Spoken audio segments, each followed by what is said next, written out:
Ice TV, सच सबसे आगे। देश का चौथा सबसे बड़ा प्राइवेट बैंक यस बैंक, जिसकी देश भर में 1122 शाखाएं हैं, तो वही 25,000 इस बैंक के एम्प्लॉय हैं और 25 लाख से ज़्यादा इस बैंक के अकाउंट होल्डर है। और ख़ास बात यह है कि इस बैंक का इस्तेमाल ज़्यादातर कारोबारी पेशा के लोग करते हैं और कई कंपनियां हैं जो अपने एम्प्लॉय को सैलरीड इसी बैंक से देती है।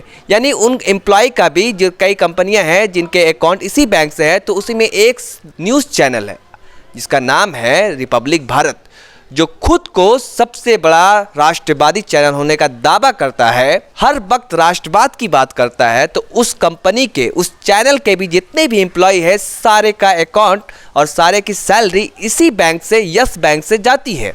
तो अब सवाल सबसे बड़ा पैदा यही होता है कि क्या अर्नब गोस्वामी जो रिपब्लिक भारत के ऑनर है, अब वो क्या करेंगे? क्योंकि नोटबंदी हो या हर तमाम मसलों पर हर वक्त वो मोदी सरकार के साथ खड़े होते हैं। और अब सबसे बड़ी चुनौती और सबसे बड़ा सवाल यही खड़ा होता है कि अर्नब गोस्वामी क्या अपने एम्प्लॉय को ये यकीन दिला पाएंगे कि ये बैंक नहीं डूब रहा है। अर्नब गोस्वामी आप जानते होंगे राष्ट्रवादी पत्रकार है, उनका चैनल है रिपब्लिक भारत, उनके भी सारे एम्प्लॉय का अकाउंट यस बैंक में ही है। तो आप उन पे क्या कहना चाहेंगे आप लोग? यही कहना चाहूँगा कि ये स्टोरी शायद मीडिया से इतनी जल्दी ना हटे, क्योंकि मीडिया का पैसा खुद फंसा हुआ है यस बैंक में।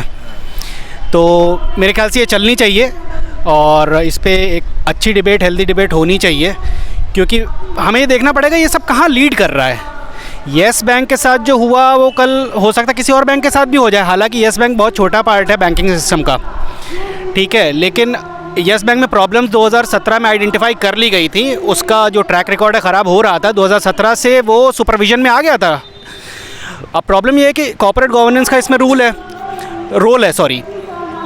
देखना चाहिए कि हमें कैसे लोन दे रहा है। जब वो रिज़र्व बैंक के सुपरविजन में आ गया था, तो रिज़र्व बैंक की कमेटी है या जो भी ऑडिट मैकेनिज़्म है, उनको देखना चाहिए था कि अब जो लोन्स दिए जा रहे हैं क्या वो सेफ़ लोन्स हैं, क्या रिस्क को सही से आइडेंटिफाई किया जा रहा है, क्रेडिबिलिटी को ठीक से इस्टेब्लिश किया जा रहा है।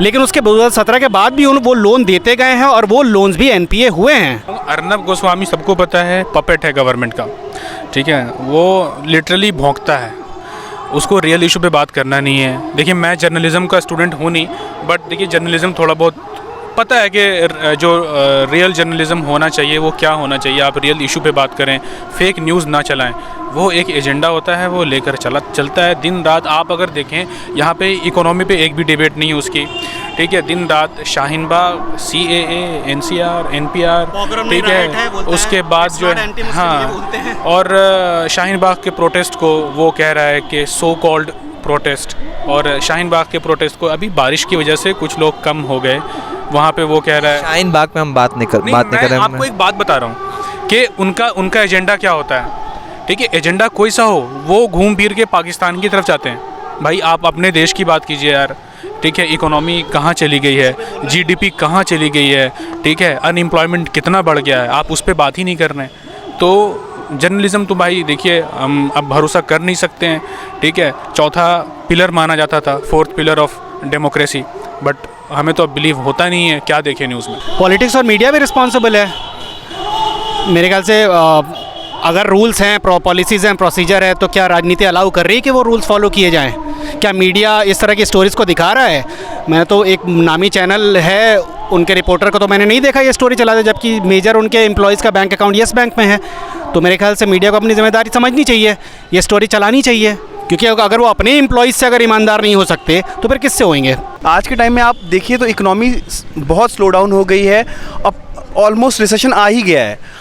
बहुत सारी जो इंटरनेशनल एजेंसीज़ हैं उन लोगों ने भी ये माना है कि इंडिया की इकोनॉमी स्लो डाउन होने की वजह से ग्लोबल रिसेशन आ रहा है, ठीक है। तो हम चूँकि वर्ल्ड की सेकंड लार्जेस्ट पॉपुलेटेड कंट्री हैं और जो हमारा इम्पैक्ट है वर्ल्ड पे बहुत बड़ा पड़ता है, क्योंकि कंज्यूमर मार्केट हमारे जितनी सेकंड लार्जेस्ट कंज्यूमर मार्केट और वर्ल्ड में नहीं है कोई।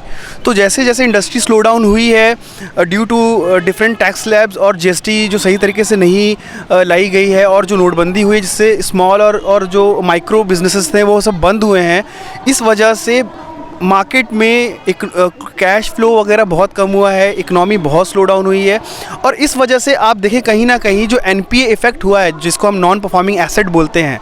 लेट्स से कि आज मैंने एक माइक्रो बिजनेस स्टार्ट किया या एक स्मॉल बिजनेस स्टार्ट किया, और मैंने एसएमई लोन के अंडर में मैंने किसी बैंक से लोन लिया। ये बात ठीक है कि यस बैंक बहुत इजीली लोन दे देता है, तो ऑफकोर्स मैं वहीं अप्रोच करूँगा जहाँ से मुझे जल्दी मदद मिल जाएगी। अब मेरा बिज़नेस मार्केट में नहीं चलेगा due to economy slow down, तो मैं कहाँ से पे करूँगा? और यही मेन रीज़न रहा है एनपीए इंक्रीज़ होने का बैंक का। आज यस बैंक का हुआ है, कल को किसी और भी बैंक का हो सकता है। आप देखिए, जैसे फिस्कल डेफिसिट अगर आप देखेंगे कि जो हमारे कंट्री को चलाने का जो खर्च होता है, हम उससे बहुत पीछे हैं अभी रिकवर करने से। इसलिए हमारे एयरपोर्ट बिक रहे हैं, हमारे पीएसयूज़ बिक रहे हैं, जो महारत्न कंपनीज़ है, जो 9 कंपनीज़ हैं इंडियन गवर्नमेंट की, नवरत्न कंपनीज़, उनको हम बेच रहे हैं। अब हम एक बार बेचकर उससे खर्चा पूरा कर सकते हैं, मगर अगले साल क्या या अगले फाइनेंशियल ईयर में क्या करेंगे हम? इसके अलावा अगर आप देखें तो जो भी कॉर्पोरेट टैक्स कम किए गए हैं उसकी ज़रूरत नहीं थी। कई सारे कॉर्पोरेट जो लीडर्स हैं उन्होंने बोला था कि कॉर्पोरेट टैक्स कम करने की ज़रूरत नहीं थी, बिकॉज वो गवर्नमेंट की अर्निंग होती है। रादर देन आप कहीं जहाँ पर जीएसटी आपने एक्सेस लगाई है वहाँ पर आप जीएसटी कम करके कॉर्पोरेट टैक्स को वहीं रहने देते। तो एक तरफ हम अपनी खुद की अर्निंग कम कर रहे हैं, कॉर्पोरेट हाउसेस को फ़ायदा पहुँचा रहे हैं, दूसरा जो गरीब लोग हैं उनके ऊपर हम ज़्यादा टैक्सेस लगा रहे हैं। तो ये बिल्कुल इम्बैलेंस हो रहा है। आप अगर सोसाइटी में देखो तो ये सोसाइटल इम्बैलेंस हो रहा है, जिसके वजह से ये सारा इकोनॉमी पे इफेक्ट कर रहा है। याद कीजिए 2016 में जब नोटबंदी हुई थी तो राणा कपूर ने कहा था ये मोदी नॉमिक्स है, ये तो देश की अर्थव्यवस्था को सुधारने वाला और ये मोदी का गिफ्ट है, तोहफा है। तो अब यहाँ पे हमारे साथ कुछ स्टूडेंट हैं जो छात्र हैं, फाइनेंस के हैं, उनसे जानेंगे कि आखिर ये दुर्दशा क्यों हुई, ये हालात क्यों पैदा हो रहे हैं कि बार बार एक के बाद एक बैंक के हाल खराब होते जा रहे हैं, डूबते जा रहे हैं और जनता का पैसा लुटता जा रहा है, बैंक डूबता जा रहा है। जी, आपका नाम? शाहबाज। आप क्या करते हैं? मैं MBA 4th सेम में हूँ, MBA फाइनेंस मेरा मेजर है और मैं साथ में जॉब भी करता हूँ। तो आपने देखा होगा कि PMC बैंक अभी कुछ महीने पहले जिसका हाल हुआ, और अब यस बैंक का जो बुरा हाल हो रहा है, लोगों को एक डर लग रहा है कि घर में पैसा सुरक्षित नहीं होता तो बैंक में रख देते हैं। आप बैंक में भी डकैती होने लगी है। ये देखिए, दो चीज़ें हैं। पहली चीज़ तो यस बैंक का बुरा हाल हो रहा है और दूसरी चीज़ लोगों में डर है। तो जो बुरा हाल है उसमें नो डाउट जैसे हम देख रहे हैं उसका NPA रेशो बहुत बढ़ता जा रहा है, और इसका रीज़न क्या है कि उन्होंने जो लोन दिए वो क्रेडिट वर्दीनेस को जितनी एक्चुअल में होनी चाहिए, उसको क्रेडिट वर्दीनेस उसको उन्होंने कहीं ना कहीं अंडर एस्टिमेट किया और फिर ऐसी पार्टीज़ को लोन दिया कि वो आखिर में पे बैक नहीं कर पाए। और इसमें वो पे बैक क्यों नहीं कर पाए, इसमें बहुत सारे रीज़न्स है। कंपनी जो थी उनका इंटरनल रीज़न्स हो सकते हैं, एक्सटर्नल एक बड़ा रीज़न है कि इकोनॉमिक स्लो डाउन चल रहा है। और येस बैंक के साथ प्रेशर क्या था कि उन्होंने लुक्रेटिव इंसेंटिव्स के साथ उन्होंने सेविंग बैंक डिपॉजिट पे उन्होंने 7% इंटरेस्ट दिया, तो उन्होंने पैसा कलेक्ट किया। उसके बाद उनके ऊपर प्रेशर बिल्ड हुआ कि आप 7% पे आप उठा रहे हो पैसा, तो आपको एटलीस्ट फिर वो सरप्लस में कमाना भी तो है, उससे आपको रिस्क लेना ही लेना है। वो चीज़ उन्होंने प्रैक्टिस करी, तो कहीं ना कहीं जो उनकी स्ट्रैटेजी थी वो बैकफायर करी और उनका NPA लेवल बढ़ा, और उसके बाद RBI को उस पर इंटरवीन करना पड़ा और उससे उनके मैनेजमेंट को ओवरटेक करना पड़ा। आज की डेट में जो भी है वो फिर अब मोरेटोरियम ला रहे हैं, या फिर और उन्होंने 3 अप्रैल तक बोला है कि आप सिर्फ लिमिटेड पैसे ही विड्रॉ कर सकते हैं।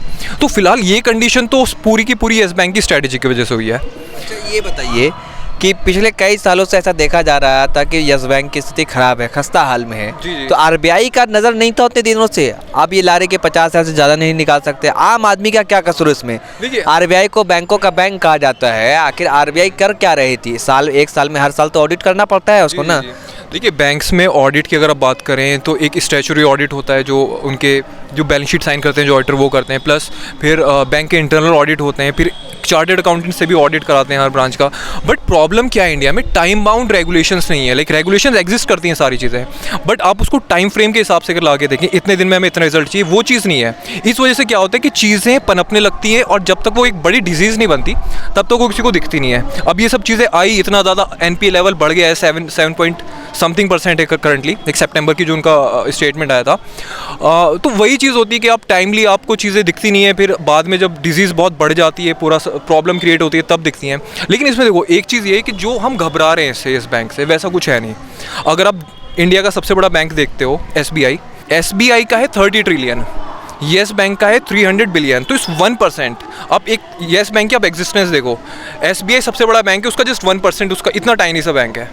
और इसमें भी अगर हम बात करें कि उनका 7% या 7.5% NPA है, तो अगर लॉस हुआ वो पैसा, अच्छा NPA होने का ये मतलब नहीं है कि वो पैसा हमारा गया, इस लाइक वो जस्ट डिक्लेयर हुआ है कि ये एसेट जो है हमारे नॉन परफॉर्मिंग है, इसमें से आप रिकवर कर सकते हो। यस बैंक का इस्तेमाल ज़्यादातर के लोग कारोबारी लोग करते हैं, क्योंकि प्राइवेट बैंक है, उन लोगों को ज़्यादा आसानी होती है। करोड़ों का लेन देन करते हैं महीने का, अब 50,000 से आप ज़्यादा निकाल नहीं सकते। उनका बिजनेस कैसे चलेगा, और उनके दुकानों में मकानों में जो काम करने वाले लोग हैं उनको सैलरी कैसे मिलेगी। एक तो आप लोग, हम जान ही रहे कि हिंदुस्तान की इकोनॉमी कहाँ जा रही है। देखिए ये तो फिर खामियाजा अब हम सबको ही भुगतना पड़ेगा 1 महीने तक जो है, जो उन्होंने किया।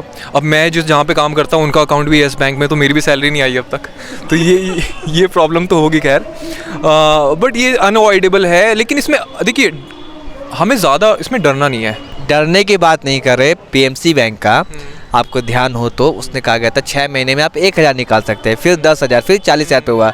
8 लोग जो 8 खाताधारक थे, अकाउंट होल्डर थे, उनकी सदमे में मौत हो गई। तो सबसे बड़ा सवाल यही है कि जिन लोगों का पैसा गया, जिन्होंने अपनी गाड़ी कमाई की थी, अब मेहनत मजदूरी कर करके, उनको तब अफसोस हो रहा है ना। अब मोदी सरकार को कहने नोटबंदी सबसे अच्छा फैसला, सबसे अच्छा कदम बताया गया था, कैशलेस फेसलेस, वो सारा धाराशायी होता नजर आ रहा है। लाइव टीवी, सच सबसे आगे।